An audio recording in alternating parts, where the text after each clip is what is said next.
On Sunday, there will be, at the last session, there will be some contests for prizes, so don't forget to attend.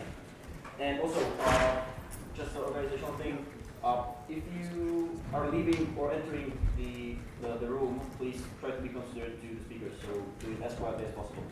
And also, if you want to attend a presentation and the current presentation is still ongoing, please wait until the break outside. Okay? Thanks. And okay, so right now the next presentation is about SCTP, and this is Marcelo Ricardo Leitner and Xin Long. Okay, here we go. Okay. Hello. Works. Yeah. Yeah. Okay. Yeah. It works. Okay. Okay. And first, thank you all come to this talk about SCTP protocol. And I'm Xin from China, and this is my partner Marcelo. He's from Brazil. And in this talk, we're going to show you the overview of SCTP and some implementations on Linux, then the future plans of SCTP. Through this talk, you will know how powerful SCTP is, and you will find SCTP may also suit your applications. And it's also a good start for you to do SCTP development on Linux. And I will do the first part, then Marcelo will do the rest too. Okay, and the first part, there are backgrounds, architectures, features, then versus SCTP, then versus TCP or UDP. Okay, let's turn to the backgrounds first. Only 2 paragraphs from this IFC describing SCTP backgrounds. The first one is PSTN signaling over IP network, and the next one is other applications may also need it. PSTN signaling here means signaling system number 7, also known as SS7. So let's say why SS7 needs to transport over IP network. So you must have heard about NGA. It's a revolution of telecom network. The core part is soft switch, which is using IP network. So all data has to be converted into IP package. Like in this graph, you can see many gateways doing this job. I mean, doing this conversion. But where is SS7? It's here, going from PSTN to MGC, the IP area. So to convert it on SGA, the IETF has defined SIGTRAN protocol suites that implements some underlying protocols compatible with SS7 here. And the lowest part is SCTP. You can see it here. And these are upper protocol of SS7. They communicate with SCTP through this user adaptation. So SCTP actually serves both your telephones and mobile phones when you are calling.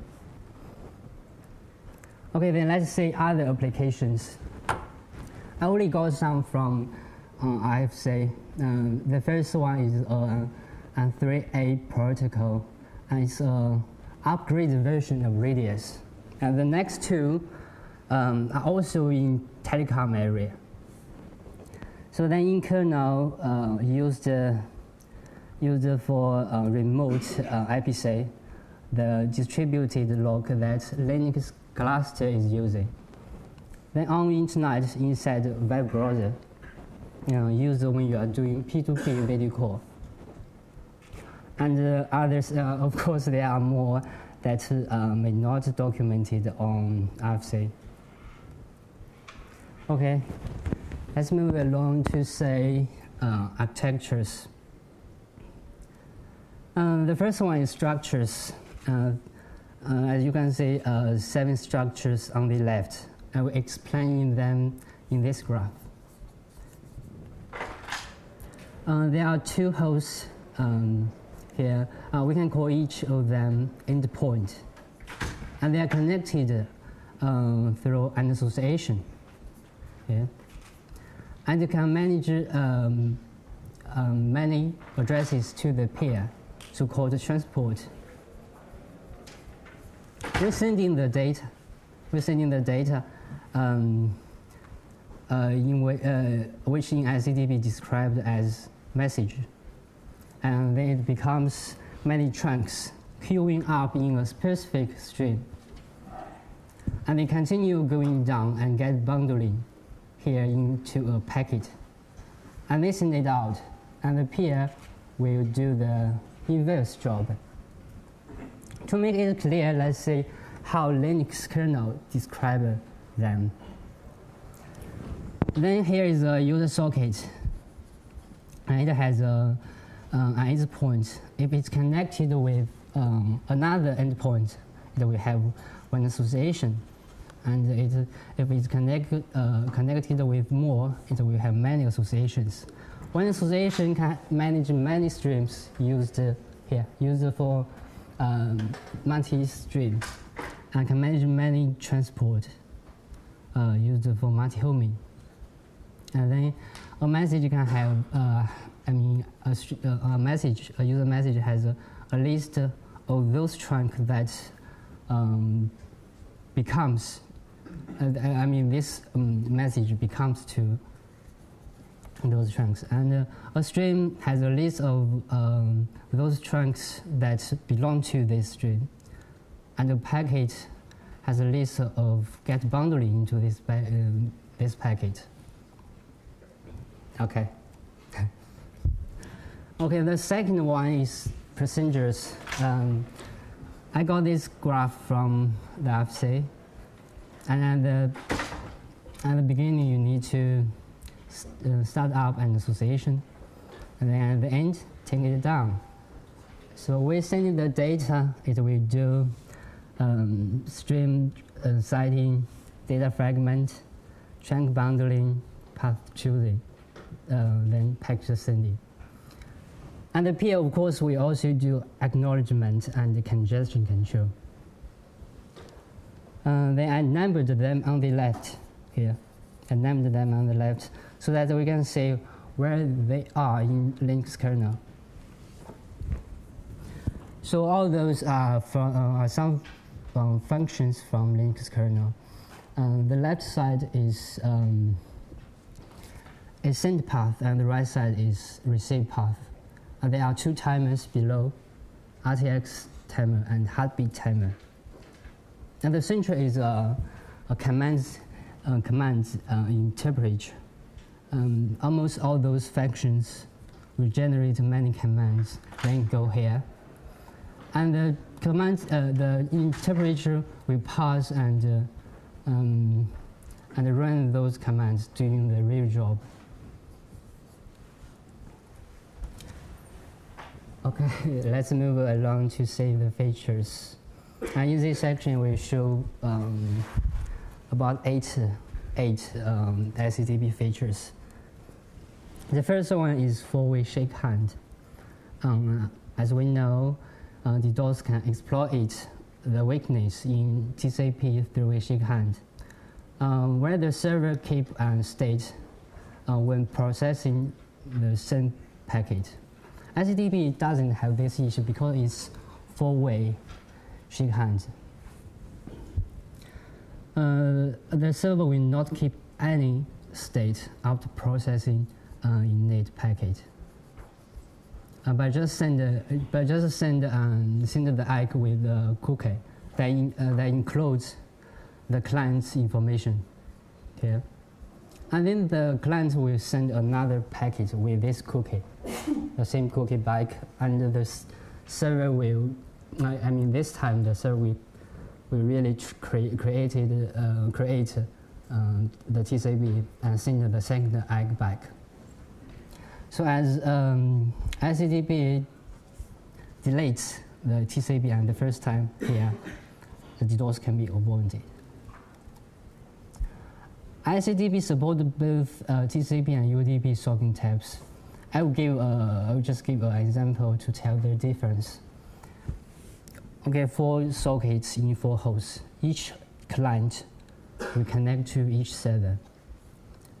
And with TCP type in the clients, after C1 and C2 connect to one socket, it won't be able to connect to more. And in the server, there are new sockets created so that one socket will only have one association. And then with UDP type, in the clients, C1 and C2 can connect to many sockets and have many associations. And in the server, there is no new socket created, and the listening socket have many associations. And you can even peel off one, and it will return a new socket to you for you to control. Okay, next, multi-homing. When association can manage many paths, what isn't used for? Here are 2. The first one is failover. And of course, it's high availability. And there are also 3 kinds of paths and 5 transport states. I mean, if you want to know more details.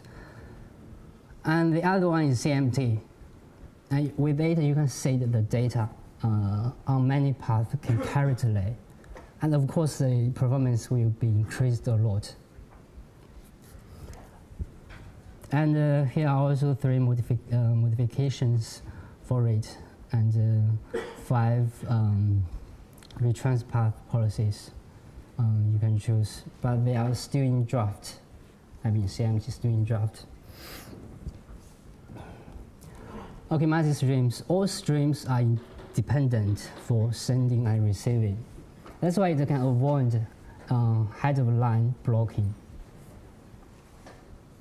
And you can schedule trunks between different streams with different policies. And you can also add and reset streams dynamically. And even message interleave between different streams is possible. And Marcelo will talk more about it later. Okay, partial reliability. As in this example, if the sender wants to drop the packet 1, 3, and 4, it will just tell the peer I want to drop them. Then the peer will skip them on the receive list and send a new egg back. And the sender will move forward the egg point on the send list. Okay, this is easy to understand. The thing is when you can drop them. Here are 3 policies you can choose. Drop the expired ones and drop the ones retransmitted for many times. Or drop the ones with lower priority if if there's no send buffer. Okay, partial delivery and Renege both happen in receive side. And with PD enabled, and some first part of this message can go ahead to user space without the whole message reassembled. This is quite useful when it's huge data. You don't have to hold all the fragments until the rest comes. And what is Renege? When the data comes with the next cumulative service number, but there is no receive buffer for it, and the receiver have to drop some old data to accept it, as this data delay can be the reason why there is no receive buffer. And there are also 3 levels to decide if many associations or streams can be in this mode at the same time. And there is also a non-renegeable sec for CMT. It's also in draft. Okay, SCTP supports ordered transmission and sequenced transmission, even mixed transmission. All you need to do is to set a flag that indicates it's an ordered data or not. But for the unordered transmission, it's kind of different from UDP. SCTP is always reliable or partially reliable, whereas UDP is completely unreliable. But it still can remove head of line blocking delay. And for sequence number, it's also different from TCPs. As SCTP preserves message batteries, like when you send 2 messages, it will be always they are always be in 2 trunks. Each trunk has the end flag, the message end flag. Whereas TCP just put them into the flow, and the receiver cannot even tell it's 2 messages or not. Okay, next. Authenticated trunks is a way to provide integrity protection for SCTP. This is SCTP off package. It's IPsec, it's TLS. And comparing to IPsec, SCTP auth can still support multihoming, as IPsec is always P2P. SCTP auth can also support for only some tech trump authentication. Not all data. You can choose the different type trump. And comparing to TLS, SCTP auth can also keep scalability for multi-stream. As somehow TLS needs to be in the strict sequence. And TLS also loses the ability of the protection for unordered data. Okay, move along to the last section of this part. Versus TCP or UDP. Here is a summary list of the features. And we've already know four-way shakehand, multi-homing, multi-streaming, then ordered delivery and unordered delivery, and partial reliability. And for most of them, TCP or UDP says no, whereas SCTP always says yes. But just know that SCTP doesn't support reliable data transmission. Unreliable doesn't support. At least not yet, because it's still in the draft. So maybe it will be in one day. So then on usage, this applicability is from LC, which clearly shows us when should we choose TCP, UDP, or SCTP. But actually, we already know SCTP actually supports almost all those features, other than TCP's number 2 and SCTP's number 1. So in general, SCTP is powerful, safe, and flexible. But it came too late. We cannot expect it as popular as TCP or UDP. And its complicated user API also caused very few user labs that have been developed. Okay, the last page let's say the performance. This is TCPs.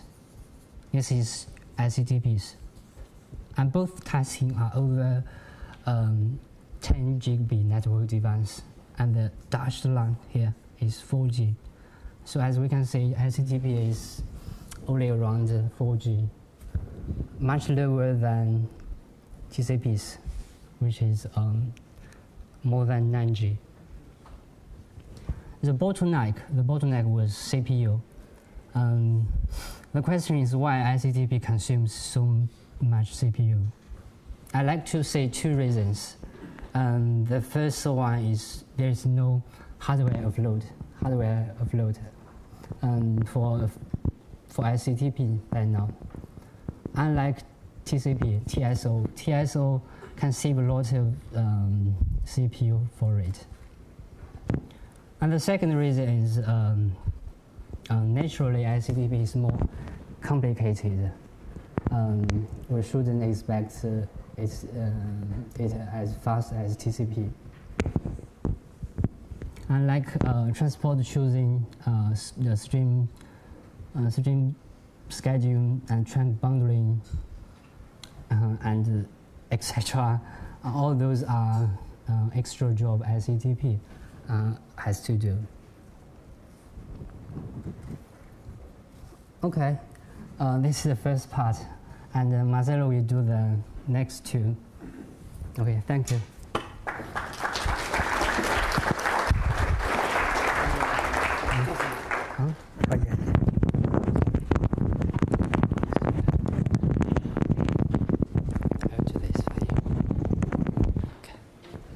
Thank you. So everybody can hear me? It's fine this way? Okay. I believe that by now you understood that SCTP is on the same level as UDP and TCP. We have the three protocols in the same layer. For TCP and UDPs. Yeah. For TCP, you have one socket for one connection. For UDP, you can send packets to multiple destinations using the same socket. And for TCP, you can have both ways. You have one socket that can have only one association, or one socket with multiple associations, which we call one-to-one and one-to-many, as Xin explained. Each of these associations, you have them multiplexed. You have multiple streams inside this association, which are used to transfer data in a non-related way. One stream is completely independent of the another one. So that's clear to now, because we will need this from now on. Okay. So this is how the code is located in the kernel, just to give you an idea of the objects that we are dealing with. On the first block, we have the objects, which represent actual objects that you can imagine, like an endpoint. It means a port on a host on an IP address. A sociola is the object that saves the code that we use to manage associations and so on. Side effects is for code that is not related directly to an object, but it's related to how the protocol works. Socket protocol integrates to the rest of the system. Socket layers and syscontrols, proc interface. Then input-output deals with receiving a packet, outputting a packet, and upper layer events and queue, which is the application. So whenever a SCTP receives a packet and is going to deliver to the application, it's not as simple as TCP or UDP that data that came in, you can just put in a buffer and make it ready for the application. SCTP will first see to which stream that is, see if that chunk was segmented or not, and do the necessary defragmentation if needed. This is the library that has been used for quite some time by now, lksctp tools. It's a very small library. It has barely a wrapper around socket options. It eases the handling of SCTP, Because like can ask SCTP to bind to another IP address while the association is already running. And you don't have a syscall just for that. You have the syscall bind, but you have to call it before connecting, before doing the association. And with this syscall, you cannot do multiple bindings, which is allowed by SCTP. So SCTP work around these API limitations by implementing such commands around get sock opt and set sock opt syscalls. And this library has wrappers to make this easier to use. Like this last one, SCTP peel off flags, allows you to do the peel off operation that Xin mentioned, with a simple function call, which resembles pretty much what the system call would look like, but without being an actual system call. So although it's not a system call, we consider those as stable as, because that's our goal in there.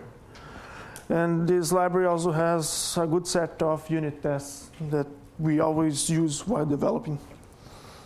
But that is not enough. We needed also this other project, SCTP tests, on which we are collecting all the tests that we develop while we catch some bugs or while we develop new features. So this is becoming our full regression test.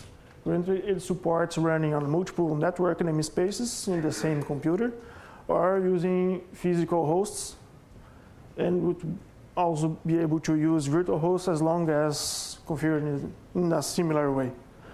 And this library allows to easy testing involving multi-homing. So it configures all the namespaces and IP addresses and configurations needed for you to have 2, 3, or 4 paths between 2 nodes.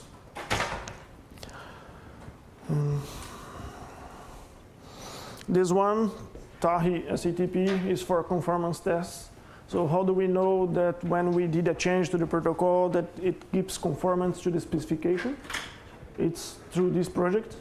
So it is able to test, like I sent 2 data packets to a host and I'm expecting one selective ACK back. Did that ACK get back or not? So this library is what checks that.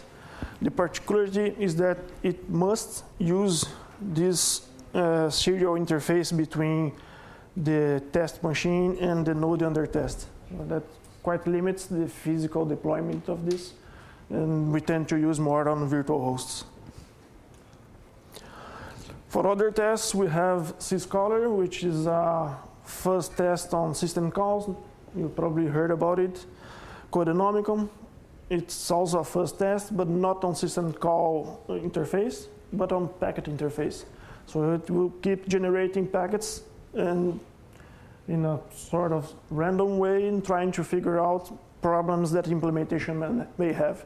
Like I'm sending you a packet that the header says it has 10,000 bytes, but it has only 11, for example. So would that cause read after buffer or something like that? That's what Codenomicon first tests do. Packet drill is another like conformance test. You can pretty much test that example I just mentioned about sending 2 data and expecting a selective ACK back. Scopy we use to generate packets as we want to the byte level. So gives us flexibility to reach states of the stack that would be hard to do in a normal way. Then for implementations that we have been doing lately, this is one of them, transport Rhashtable. Initially, it was like in the first list. It had one hash table that was of fixed size, and it hashed only local port and destination port. So what happened when we were using a socket in that one-to-many style, UDP style, we have many associations under the same socket, but if you had 1,000 associations, you would have a single list, linked list with 1,000 nodes. So when you received a packet, you would have to traverse this entire list to find to which association this packet belongs. And that was a very serious performance issue.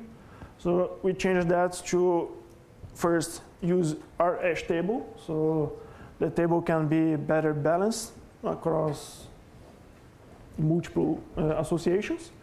But just that wouldn't solve this issue with multiple associations under the same socket, because they have the same local and destination port. So we also hash the destination address, and now the hash gets a much better shape.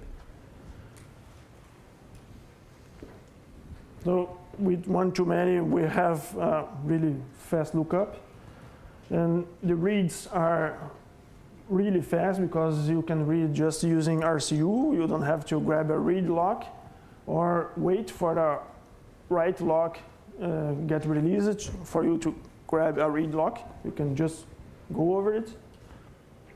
And why not use the key with the 4 tuple? Destination port, local port, destination IP, and local IP. It would be even better, right? Because then you have one-to-one. Actually, that's our problem. Because one-to-one for SCTP, there's nothing saying that one IP address only reaches the another IP address, but not the second IP address of that other host. So you would have to add to the hash all combinations of addresses, and that would be a waste of effort. For offloadings, we don't have basically non-support from hardware, but we can do something.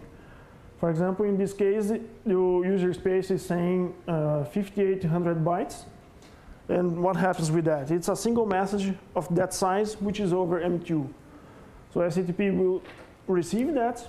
It will look, okay, I have to fragment, respecting that M2. So it will create 4 fragments. And for each of them, it will deliver to the IP layer. And IP layer will deliver to the layer below, and so on, so that these packets can get out. So it's one by one until you do the 4. And we were able to do the GSO implementation for SCTP, which now SCTP will fragment in 4 chunks for it. But when sending to the IP layer, it will send 1 packet containing 4 chunks. And then IP layer will do the processing for this packet only once and not 4 times. So it will traverse your file only once until it gets to the next layer. And here you have the same image regarding as GSO, but now it's traversing a network namespace. We have support for VETH, so it can also receive this packet, and such fragmentation, such segmentation is actually never performed. We also did SCTP diagnostics. So this is our first part, this slide. Now you can list using SS2 all the associations that belongs to a socket in a way that you can actually understand and use this information. So everything else is troubleshooting with SCTP. And this is to have an idea of how much information we have through this interface now. Previously, it was very limited to IP addresses and how much of the buffer is used, but now you have full access like TCP has. You have congestion window information, you have pretty much everything there. Others, we did fix to improve the source address selection to respect the interface that the address is selected. Receive window improvements to better work with smaller packets. Partial reliability improvements. Code cleanups and small optimizations, and CRC32 fixes on forwarding path and contract. So when one namespace forwards a packet to another, it can avoid calculating the checksum now. And speaking on RFCs, these were involved in recent developments. Stream schedulers and use master interleaving that Xin was talking about, additional policies for partial reliability, stream reconfiguration, and SOC API extensions. So for stream schedulers, here we have the diagram that's also present on the RFC. I'll have to go a bit quickly on it. We have the stream ID and the stream sequence number here. So if the socket had queued first, all this data on stream 0, all these on stream 1, and all these on stream 2, the order would be pretty much like this, because it's the first in, first out, or as SCTP calls, first come, first served. And now you can better schedule them, so you can prioritize stream 1 or stream 2, irrespective if they were queued before or after. With message interleaving, we help avoiding head offline blocking even more, because previously, if the application sent that 3800 bytes, that message would have to be entirely sent in order to send another chunk in another stream. And with this extension, no, it can preempt that transmission and transmit a higher important message. Partial reliability policies. The first one, it can give a timeout for a data message. So you say that this data will expire in 100 milliseconds, because, well, it's VoIP. If it's later than that, you don't want it, because it will cause echo in your connection. And SCTP after that, if you didn't get an ACK back for that message, it will just inform the peer that, oh, I had sent you this message, but ignore it. You can continue without it. And the same will happen with the policy for retransmissions, but you can control how many retransmissions you want for that. So you say 0 retransmissions, and if the packet was dropped, the sender will automatically say, yeah, move on. But you need at least this RTT for it to kick in. And priority is priority. Stream reconfig. So while the association is up, you can ask for SCTP to, hey, I need another output stream. Or, hey, I need another input stream, because for whatever reason that application has. Previously, you had to close the entire association and bring up a new one for this. And there's also the reset, which they really resets the sequence numbers that are being used.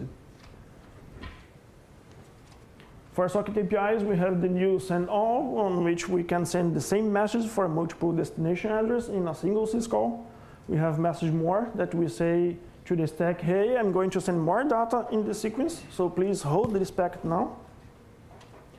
When you are sending the last one, you just clear the flag, and then the system will send every packets that collected so far. For control messages, partial reliability now, you can specify per data, and authentication information and destination, also everything per data message now. You don't have to keep tweaking the association configuration for that. Other implementations that came from community, very well welcomed. Minimal multi-homing support for contract, which came from SUSE.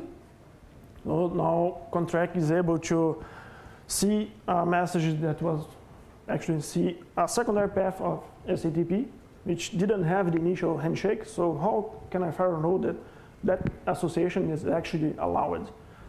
Well, it's minimal because we can't really know. There's no synchronization between the firewalls, but whenever SCTP sends a heartbeat and a heartbeat ACK is sent back, then contract will think, okay, so both peers are aware of it, then we can recognize this as a contract entry.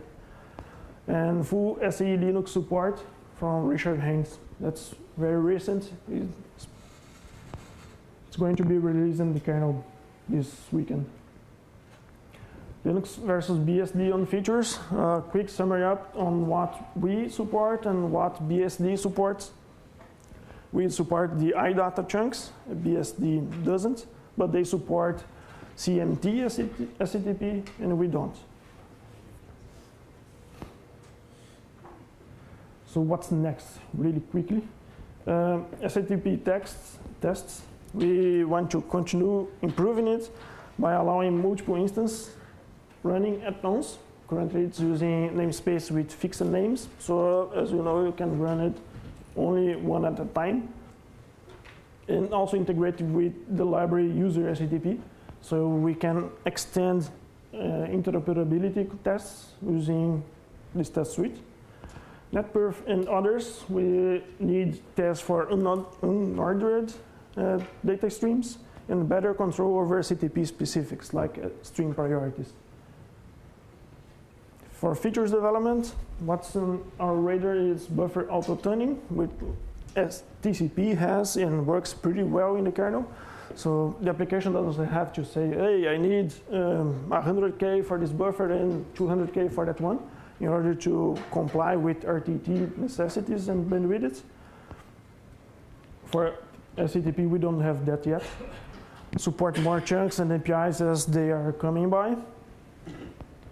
Work with other subcomponents like IPVS and network address translations. For IPVS, one idea for doing load balancing is not by looking at IP addresses, but looking at port numbers so that it can support multi-homing. As it is right now, if you do IPVS by using port IP addresses, you will send packets from one path to one host, from another path to another host that doesn't know that association. So by port, for SCTP, it's better. Other features coming from the Internet Draft standards. We need to sync lksctp tools with kernel because LK has a copy of the headers in there, and we need to improve that. Keep adding more test cases and virtual net support for SCTP CRC32 and GSO offloading so that a virtual machine can send packets in an optimized way to the host and probably to other guesses also. Code Refactor. We want to better have structured congestion control framework. Currently it's pretty much embedded in the code and you don't have much visibility on it. Some huge and massive functions like SCTP send message and SCTP out queue flush. They do lots of things that wouldn't need to be that together. They are on the same function, like we have 800 lines long functions. Better M2 handling, which is also a bit messy in the code. So there's lots of places doing calculations such as how much data I can put on this packet. And reduce the socket lock scope, because that's one of our biggest bottlenecks now. And everything is serialized through it.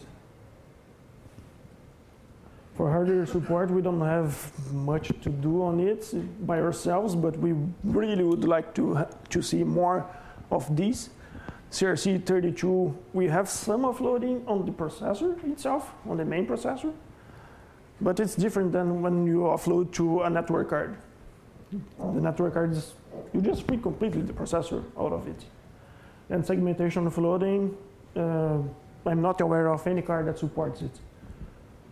CRC32, there's 2 or 3 cards that supports it only. And that's it. Questions? What about bindings to other languages? Because I think the library you were talking about is C only. Yes, exactly. He is asking about bindings for other languages because the lksctp tools is for C only. And it has the headers are compatible with C++, but it doesn't have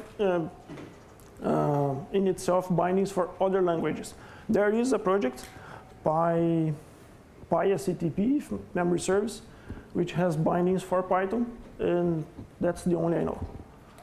I don't think Perl has support for it or others.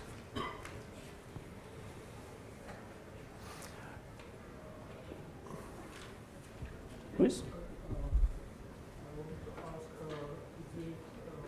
what are the changes in terms of API between Windows and kernel? Does it introduce more usage of system calls, or is it ranging existing system calls? Is it like entirely new API, or is it something like if I connect to server using TCP, I change some constant in some call, and it changes change the protocol to this protocol, or is it entirely new ecosystem? Okay. If I got his question right, he is asking how user space communicates with the kernel, because it's a different protocol that may not fit on the syscalls that are already there, right? Like for TCP. Is that in the way? For example, if I open, it doesn't matter if it's inside or server-side, I open for example of socket using existing system calls, or I need to switch to absolutely different system calls, Okay, yeah.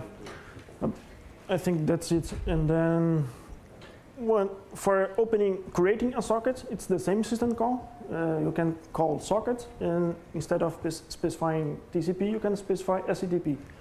And for sending message, if you call just the function send, it's a limited system call that is able to send data in only one stream if you consider SCTP point of view.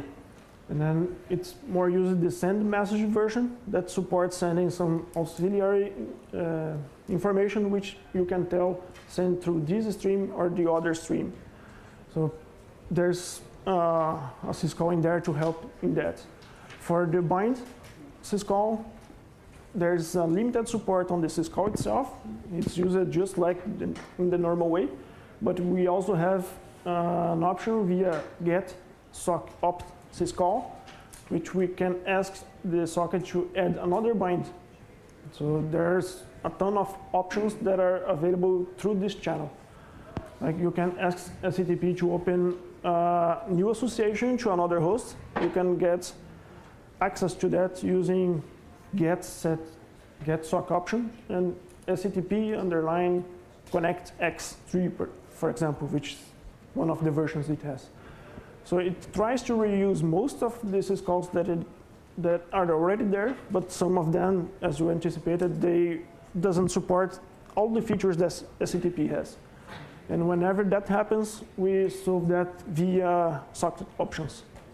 It's not the best way, but yeah, that's what we can do, so we don't have to keep changing that level of interfaces.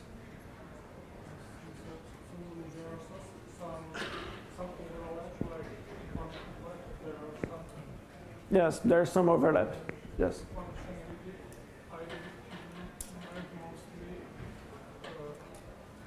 it comes to,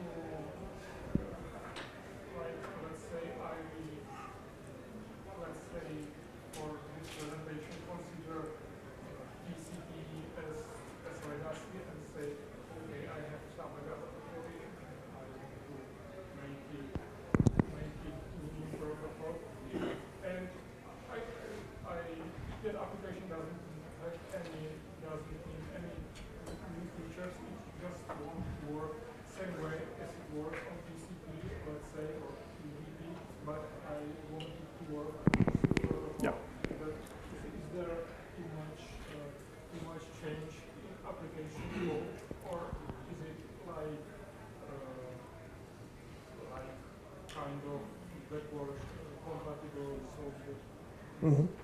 He's asking on how difficult is to port an application from TCP or UDP to SCTP, if there's some overlap that would help to minimize this effort, right? And in that library, we have a sub-library of it, which generates a library that you can load with LD preload. And with that, it will automatically replace any TCP socket that the application will open, and will handle other calls that this application could be doing in a way that it works on SCTP. So you can use that to try OpenSSH over SCTP, for example. That level of simplicity. But if the application wants to use the full set of features that SCTP has, then the library is not enough, and there's really a lot to be done. Thank you.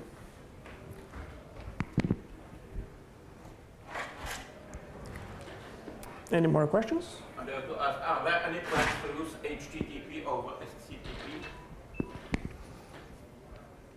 That's a good question. I know we have some experiments on it. I don't know if they used this library to perform it or if it was a real implementation using SCTP. There are tests using SCTP for file transfers, similarly to FTP. You can consider stream 0 for control and stream 1 for one file, stream 2 for another file. Would work the same way for HTTP by really using SCTP, but I'm not aware of a real application of it. And with HTTP2, it sort of removes the necessity that would have on SCTP, because HTTP2 already supports chunk interleaving of the replies. But in HTTP2, if one packet gets loaded, all strings are stored. I suppose that with SCTP this doesn't happen. Yeah, I agree. Yeah, he said that if even with HTTP2 the packet gets lost, the entire stream is paused, and yeah, with SCTP we wouldn't have that, but yeah, that's a limitation that's there. So, last question? No? So, thank you for listening out.